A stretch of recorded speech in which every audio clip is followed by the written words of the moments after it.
Okay, we are recording. Welcome to the team call Tuesday today. We're going to talk about getting organized, and this is a three-part series. I'm really excited about this one because I struggle with it. Yes, I do. I may look organized on the outside, but I'm not very organized with my time. I'm organized with my things, but not my time. So I'm excited about this one. It's a three-part series, and we're going to talk about part one today, which is defining your roles.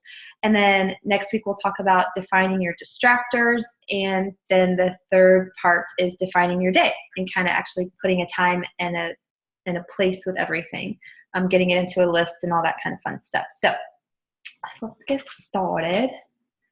And before I do get started, actually, I wanted to say one thing. I'm going to use the analogy of a plate. So like when you have your plate, and this isn't just in life in general, this is more getting organized with your roles and defining your roles in life.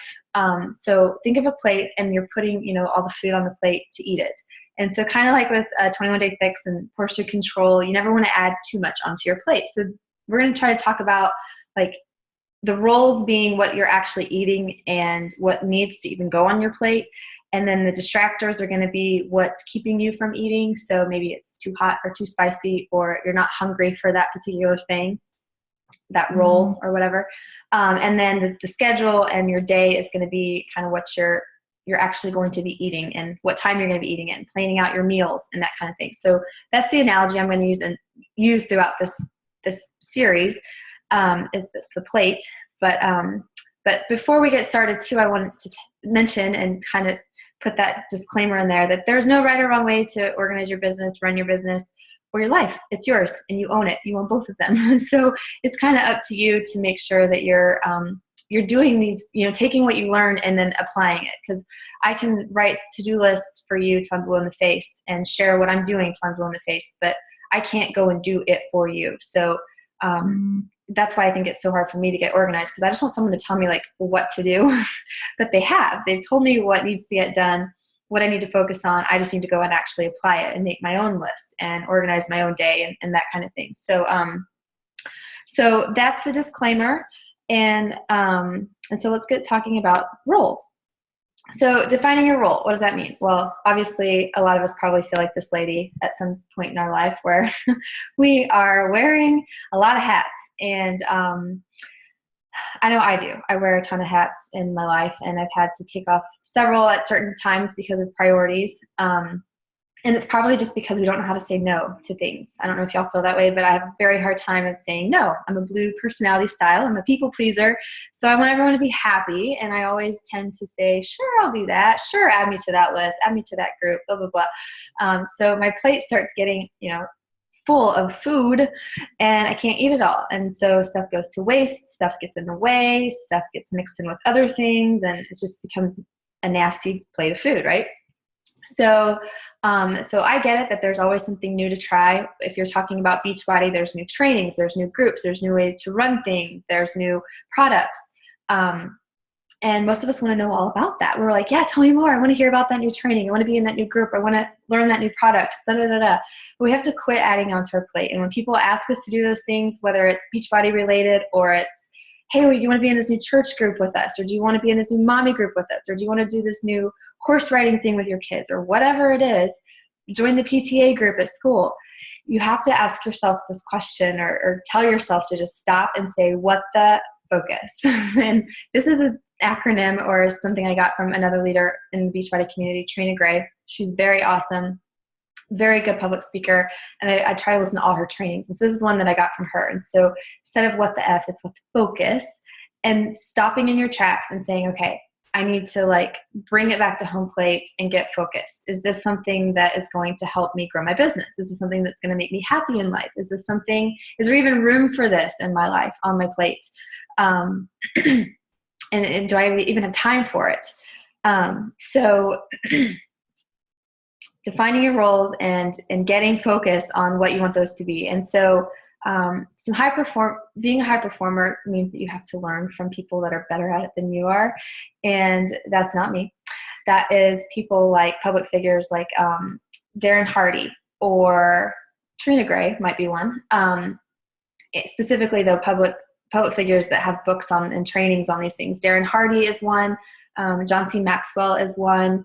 Chalene Johnson is one, Simon Sinek. And so taking their trainings, getting on their podcasts, reading their books, listening to their webinars, and learning, more about these roles and how to get organized and time management and how to manage your time more effectively, because they're good at it. It's like what they do on a day in, day out basis. And that's how we grow as leaders and in our life and in our business, is when we are learning from others who are the pros at it. Like Shanti's the pro at HIIT workouts and abs, right? And Darren O'Lean is the pro at Shakeology. So learning from those people that are the pros. Okay, so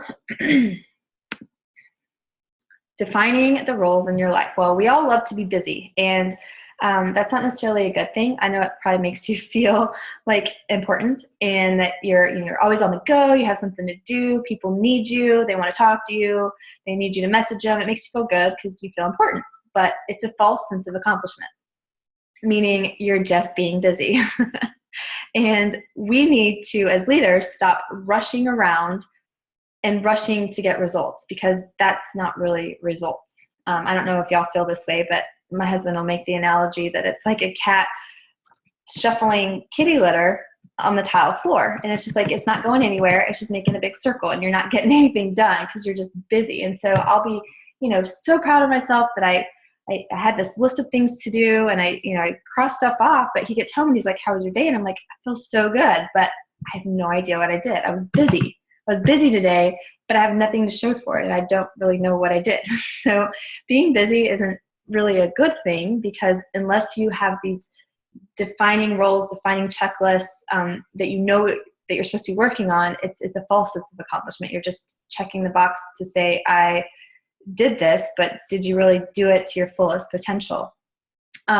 So stop rushing around for results and try putting your focus on those things that are the right things. So you can't be amazing at everything in life. I don't know who is. It's like called perfectionism or being perfect, and nobody is, right?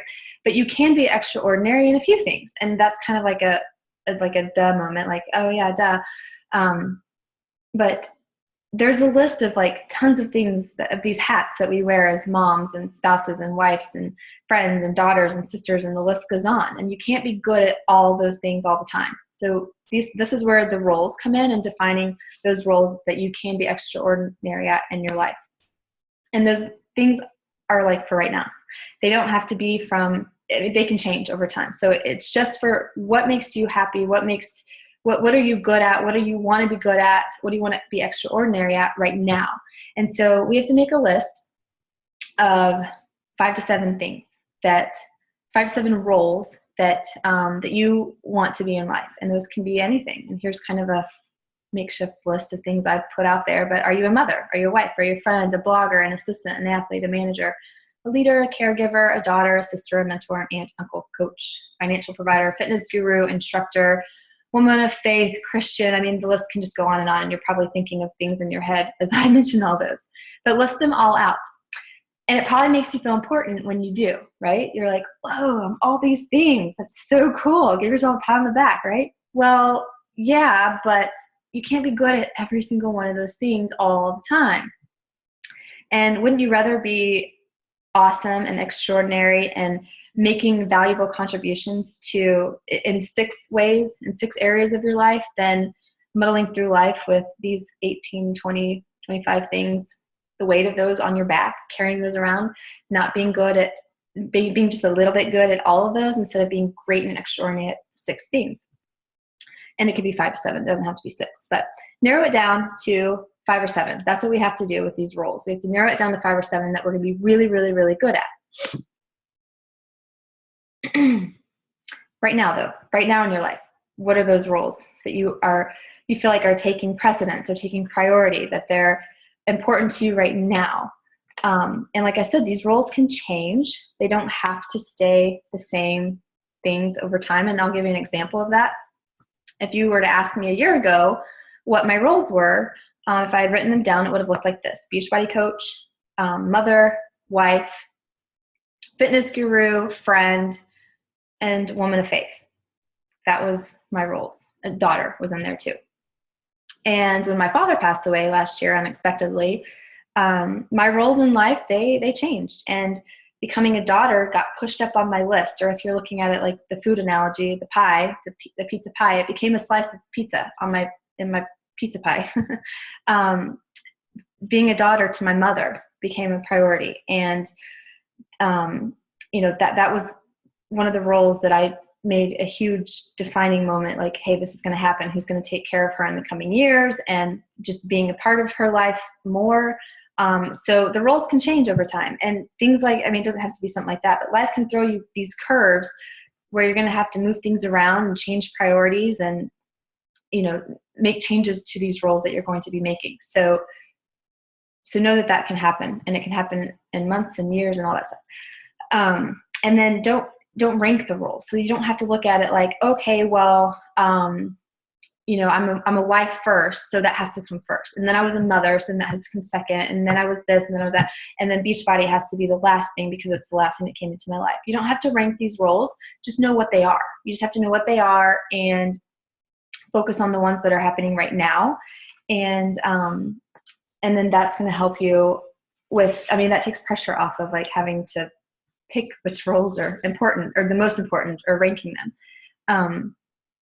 So the other example I have too about life changing, like moms, we're all moms. And so rewind your list for, your roles 3, 4, 5 years ago.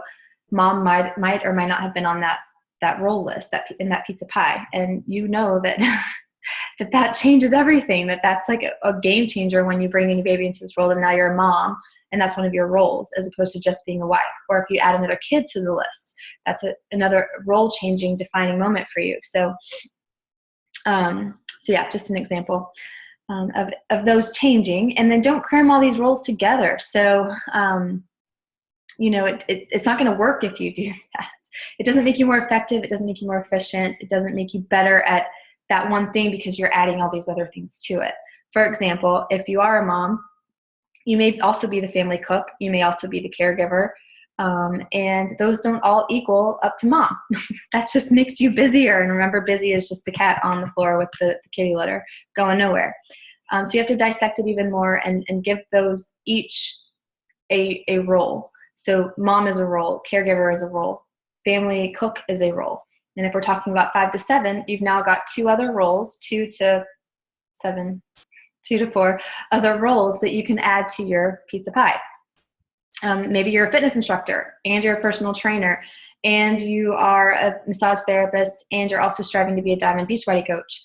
And you're trying to lump all those under the financial contributor to your family. You can't do that. You're not going to be productive. You're not going to be effective in providing financial income to your family if it's all under one umbrella. They each need their own slice of pizza, their own role, and have their own room in your pie and their own unique category. And then you get to decide what stays and goes. So that you're going to make cuts on this list. You're going to take off things that aren't important right now, that aren't a priority. But the cool thing is that you get to decide what that is. You define your roles. So I wanted to share with you guys what my roles are and what I had to cut, what made the cut and what didn't. Because some things that were on my list, I thought were like super important to me, they didn't make the list. They didn't make my 6 roles or whatever it was that I picked. So hopefully that'll happen for you too. So here are the things I wrote down, and there was a list of them, but these are just the ones that the first ones that came to mind. But mother, wife, woman of faith, daughter, sister, niece, friend, runner, fitness guru, business owner, community giver, cousin, military spouse, marketing researcher, blogger, networker, social engagements, and family girl. So I made my list. I thought long and hard. I kind of did a pros and cons of what's important to me right now, what makes me happy, what brings me joy, what's fun, because I like fun. I don't want anything that's not fun on my list. And I made some cuts. So I put some things on my list. Here's my 6. I picked 6 because it was middle of the road. You can pick 5, you can pick 7, you can pick 6, but I wouldn't suggest any more than 7 because then you get too busy. So 1 through 6 on my list, and they are not ranked in any particular order. But best friend to my husband is number 1. The second was mother and mentor to my daughter. Very important to me. Number 3 is team leader of my team. Number 4 is woman of faith. Number 5 is manager of self. And while that sounds selfish, the intent of that is my fitness, my health, my personal development, my self-growth. If that is not one of my roles, it will get lost. So I make it a priority because it's a huge passion of mine. And then number 6 is being present with my Texas family. That includes immediate friends, family in Texas. As y'all know, we're military, so we're all over the map. And I like my home. I want to be a homebody with my family and friends. So they are a role. And I work actively to make things like that happen, vacations and going home to see family and making time for them in my little bubble. So that's my 6. And so if things come up on my list or in my day and opportunities happen and people reach out and it doesn't fall within any of these bubbles or pies or slices, whatever you want to call it, it doesn't happen. So for example, if, the local mom group here invites all the moms out for a bunko night, I probably will say no because it doesn't fall in my little area. It's not my Texas friends and family that mean the most to me. It's not managing myself, maybe except to have a fun girls' night out, but we're probably going to drink and eat and talk about, things that we probably shouldn't talk about. Doesn't really help with being a woman of faith. It doesn't help my team. It doesn't help me mentor my daughter, and it's not being fair to my husband. So that's just a silly example, but there's things like that come up in your life. Maybe it's taking on an extra class at the gym if you're a fitness instructor. And so you have to look and see, well, was instructor on your list? And if it's not, then maybe that's not something that you should be doing.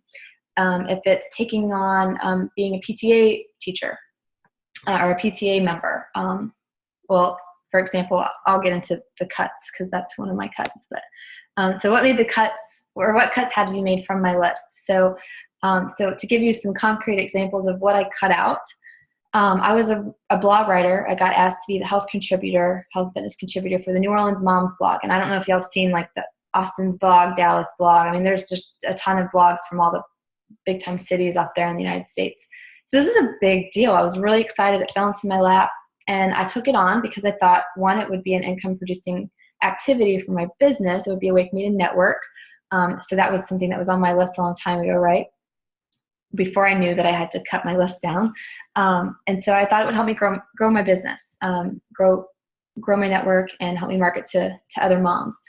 And while it did, I met a lot of, new people. None of them really ever became customers. None of them ever became coaches. I spent a lot of time and energy writing new blogs, coming up with new content, sharing that content with other moms. And while I was touching their lives, they weren't touching mine, if that makes sense. I wasn't really benefiting from it how I was expecting to. I was writing 2 to 3 blogs a week. I didn't know anything about WordPress. I was teaching myself as I went. So it was a lot of work. And fortunately, we were moving to the West Coast, so I was having to give it up anyways, but they were going to transfer me to the San Francisco Moms blog to write for them. And I had to say no. I said, no, I can't do this anymore. It's taking up a lot of my time. My free time was spent writing blogs and critiquing them and adding and to taking away punctuation. And then I had to get Mark involved to help me like with 2 sets of eyes. And it was not healthy for us. So I had to say no. And another example are social engagements. That was on my list and I cut it off because it just wasn't income producing. It wasn't something that made me happy. I enjoyed spending time with my family and my close friends, not going out in the community, doing community events or, mingling with the military spouse groups. Like that just wasn't fun for me. Doing trade shows, for example, with Beachbody stuff. That's something that's income producing and maybe it's fun, but maybe I cut back. I don't do one a month or one a quarter. Maybe I'm just doing one a year. PTA, while being a part of Emma's life and being a mentor to Emma, my daughter, is hugely important to me. The PTA was not allowing me to do that. I was stuck doing crafts for the class and helping package back, goodies or help plan the talent show or whatever. I wasn't in her classroom for show and tell or for reading day, being there with her. So I changed that up and I got rid of PTA and I'm now just a volunteer at her class. Mm-hmm. Fit Club is another example. If you've ever heard of running or hosting a fit club with Beachbody, takes a lot of time, a lot of work. And if you're not reaping the benefits of it, meaning you're hosting this free workout once a week, once a month, whatever you choose to do, you're bringing in Shakeology, you're bringing in samples, you're getting a community of like-minded people together, which you think is good and healthy for your business. If there's not any benefit back from that, meaning customers, coaches, people bringing more friends to help you broaden your network, I had to cut it out because that's what it was doing for me. It was taking time away from my family. I was spending, one night a week away from Mark, who was my best friend on the list, right? From Emma. And it wasn't helping me grow my business, and it wasn't fun. It was a lot of work. And then the third is the Virginia Beach Market Council. When I moved out here to the west or the East Coast, I got asked by my corporate contact, Craig Hoyer, to be a part of this Market Council group. And I straight up told him, if it takes a lot of time, I'm not going to do it, because this doesn't fall in one of my bubbles. Basically what these groups do is you help build the market, not your team. You just help fluff the market up for Super Saturdays and for local events and trainings, but it's not going to do anything that's directly related to your team and your business. So I told him straight up, like, if it takes a lot of time, if I'm pulled away from my family on the weekends or, in the evenings for Zoom calls, I can't do it. So learning to say no and learning what of yours fits into those roles and those bubbles or whatever you want to call them. But you have to cut out some of the fat from your day. You have to know that real results require real action. So really cutting out what is not fun for you, what's not helping you, what's not pushing you, what's not challenging you, what's not exciting to you, and putting that into action by only adding those things in that are, and only surrounding your roles around those things that are, and only putting things on your plate that fit those roles. Because you think, I'm going to be adding more stuff to my plate if I start, only allowing myself to do these roles, but you're really not. You're going to feel guilt-free, because I don't know, I felt guilty when I say no to people, or when people ask me to do something, I felt guilty because I'm like, okay, I'll say yes because I feel guilty. But now I don't, because I know, okay, let me see, does that fall into one of my hats? Nope, I don't wear that hat anymore. I can't do this for you, or I can't help you with that, or I can show you who can. Because you're only focusing on those things that fit in your roles. And yeah, so the secret of your success is found in your daily routine. And this is the starting point, I feel, with starting that routine, is defining what is going to go on your plate before you start eating off that plate. So you can't do it all, but you can give your all in all those roles that you're going to be defining for yourself. So real actions require real results. Now you need to go, or real results require real actions. So now you need to go and make your list and figure out, okay, am I going to make this happen? Is this going to be part of what I'm going to be doing? So is blogging important to you, and is it going to help you? And if not, then you don't need to be doing it. So that's all I've got for y'all on defining your roles. So I'm going to open it up for questions now. And I'm sorry if I went through that fast. I was trying to keep these at 30 minutes since it's going to be a, how do I stop sharing? Since it's going to be a, what do you call it? 3-part series. So defining your roles. That's that. Any questions? I'm going to unmute everybody so I can hear y'all.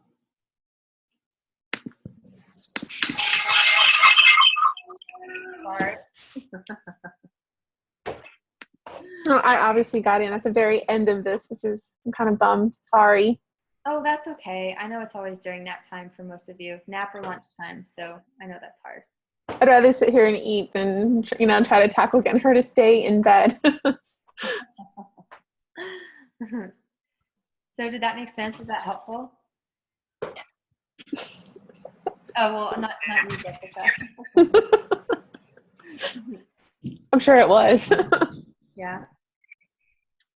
So for those of you that weren't here for the beginning, next week, so it's a 3-part series that I'm doing. So this was defining your roles as a person in life, so that you know what you can take on the plate and what you can't. And then next week, we're going to talk about finding the distractors. So what's keeping you from actually attacking those things that are on your plate now that we've defined what we're doing. And then the week 3 is actually defining your day and putting it into a schedule that fits, fits your needs and what you want. Because I know a lot of us struggle with getting organized and scheduled and like what we should be doing every day. But it's like I said in the beginning, I think it just boils back down to the basics of like going back to what we know. And so this is something that I was taught a long time ago and I forget about because I keep putting on these hats because I'm like, yeah, I want to do it. I want to be that, or I want to go to that, or I want my name on that. But really it's not helping me. It's hurting me. So I think when we cut out the fat, if you will, and focus on the things that are important to us. And it's a time for you to be selfish and say, yeah, like I want to be all in mommy and I want that on my list. And so then you don't feel guilty about, taking your kid to the park or being with your kids because you're making that one of your roles. Or if Beachbody is going to be one of those roles for you, then you don't feel guilty about working your business on those set hours that we're going to set for you, which is free, but it'll come. But you won't feel guilty about working your business, rather. So, yeah. Y'all are so quiet. It drives me nuts. Really I'm excited. I have the problem where I want to do it all or I don't end up doing it. And that obviously isn't working. So I have been at a standstill in the training stuff for weeks now because of that. I'm like, I want to finish it or do something else, and just a little bit at a time. Still trying to figure out this new schedule. Everything is completely different right now with Alexis, hours and everything. So I'm excited to listen to this one and then the next two. So hopefully get me back on track. Yeah, and I think it's a good time for it too, because it's like back to school. It's September, and we're getting back into like routines, and we can find routines that work for each of you, because we're all different and what time we have to put into the business, and then how we work. Like some people need breaks, 30-minute breaks every now and then. Some people need to work 4 hours straight and then be done and just close shop. So while there's not one right way that works for everybody, I'm going to try to help teach like different ways that you can help implement into your life for making it all happen. Yay. I know. Yay. Okay. Next time y'all give a speech, I'm sorry, I jumped on late too. What? Sorry, I jumped on late too, so I missed part of it. But the roles thing is good, especially because for those of us who move around a lot and just getting home, it's like all of a sudden I'm adding in that I'm with family when I wasn't, and like people that I knew a long time ago and friends and stuff, that it's like all of a sudden like it's just very different, and I'm trying to figure out where to spend my time, because it does take away from the business. I mean, there's some things I think are good about it, but like it's having the roles and like I don't know, realizing that sometimes you do have to cut some of it out. Yeah. If you want something else in. So. I know. That was hard for me too, Monica, because her and I are a lot alike, both military spouses, and we both just made those big moves together right after each other. And it was hard, like being home with my mom. And, after a year ago, after I made that one of my priorities or one of my roles, whatever you want to call it, to be like present in her life more. I mean, she became a priority for me. And now it was like anytime she called, anytime she wanted to come see us, I dropped everything to be with her. And then I was home with her for 3 months. And that was hard, because then it was almost like I rolled out the red carpet to her, and my business did kind of take a back seat. So that's why it's nice that these roles don't have to be ranked. And you can just kind of pick and choose where you're going to put more time and energy into them. And I think too, for us, Monica, it's like a time commitment. I wasn't home but for 3 months. Like I knew I was going to be home and I was going to take advantage of those 3 months. I know. That's the thing. I feel like this is my one shot at being home. Yeah. I'm off again. So it's, but I don't want to I still want to keep my goals in mind though too, and not, make sure I'm headed in the right direction this year. So. Yeah. I know. Having those like old friends, old flames or old friends, back wanting to spend time with you, Steve. It's like, well, no, I want to be with my best friends that I've been friends with still from high school, and I want to hang out with them now that I'm home, and I want to be with my family. Like my aunt and uncle, we hung out like once a weekend. It's great. So I did. I had to like cut the fat and be like, hey, if you want to see me, I'm going to be here, and you can come Right. with us, but I'm not making any more time out of my my 3 months here to see you. So Yeah, exactly. that sounds mean, but hey, No, it's true. you're in charge of your life. Anyways, so yeah. So I want to see y'all's lists when you get them done. That's the trick. After you've watched this recording again, or you've been on the call, I'll post the recording, and underneath it, I want you to put your list, and I'll put mine there first so that y'all. I go first. Hopefully you'll follow. Silent. I know.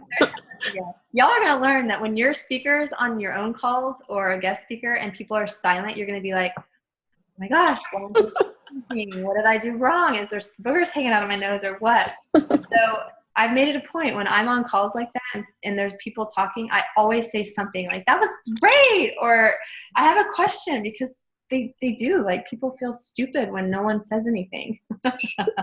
I promise I'll text you if you have boogers hanging out your nose, Sarah. I still can't even record a video of myself without like 80 takes. I hate, like, it's hard just doing it just me, so I can only imagine all these faces looking at you. I got over that. I actually like the faces looking at me, because then I'm like, okay, they're actually like looking. And not at me. I don't want you to look at me. I just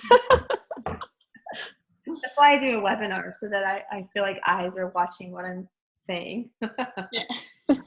Anyways, okay. Well, I'm trying to keep these shorter because I know it's lunch hour here. So I'm trying to keep them at 30 minutes. So hopefully we stayed on track. And if there's no other questions, I'll get this the recording up and uploaded, and then I'll send it to you guys in the group. And then you can work on your list, and we can see what everyone's roles are going to be. Awesome. I know. So excited. And the next week we'll talk about, actually, let me ask y'all, next week, I'd rather hear more, I guess I don't know what comes first. Does the distractors come first, or does getting the schedule set and then talking about the distractors? Like, what would help y'all more? Schedule. Schedule first. Then it kind of helps you figure out what exactly is the distractors, at that time. So, okay, if that makes sense. I know, kind of backwards. Kind of like, which one's first? It's kind of confusing. Okay, if that's how y'all see it, then that's how I'll attract it, or that's how I'll attack it. We'll talk schedules first, and then we can kind of figure out what's distracting us within the schedule. Cool. Sounds good. Alrighty. Well, happy Tuesday. I hope everyone that's U.S. had a great Labor Day and didn't labor. And it's Tuesday, so the week's going to be short. Just some notes. I have the What is Coaching group starting next week. And then I have a 21-Day Fix Challenge group starting the 21st. I don't know if anyone has people, if they want to be a part of it, you're more than welcome to. But the What is Coaching group, I know a lot of you had some prospect coaches, so I will be getting that set up and advertising for it this week. And then you're more than welcome to add people in. I just ask that you tag them and, coax them through it so that they're like, who's this Sarah chick, When is the best time to advertise for the coaching group? I would say like Wednesday, Thursday nights. Are typically when I do it. And then I might do something again on like Sunday as a last chance if you want to learn about coaching. Yeah. But I try to save some time for messaging to go back and forth, and then get the group set up and get them into the group and everything. Yeah. All right. Okay. Well, y'all have a great week, and message me if you need me, and I will see you on Facebook. Bye. Bye. Bye.